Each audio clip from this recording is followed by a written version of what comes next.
Welcome to my channel. Eero Wi-Fi red light blinking. Here's how to fix it.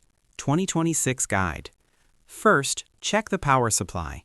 Make sure the Eero is properly plugged into a working wall socket. A loose or damaged power cable can prevent it from starting correctly. Second, inspect Ethernet cable. Check if the Ethernet cable between the modem and the Eero is securely connected. Try replacing the cable if it's old or damaged. Third, restart modem and Eero. Unplug both your modem and Eero router.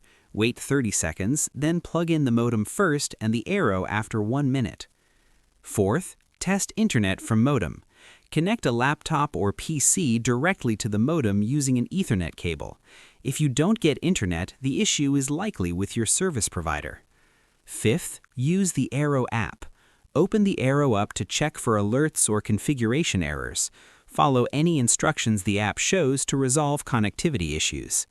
Sixth, reposition the Eero device. If it's a secondary satellite Eero, place it closer to the main unit. Avoid thick walls, microwaves, or other signal blockers nearby. Seventh, update firmware. Go to the Eero app settings and check for software updates. An outdated firmware version may cause connectivity or signal issues. Eighth, perform a soft reset. Press and hold the reset button on the back of the Eero for 7 seconds, then release. This resets the device without erasing your settings. Ninth, disable VPN/firewall temporarily. Sometimes active VPNs or strict firewalls block a connection. Try disabling them and then reconnecting the Eero. Thank you for watching.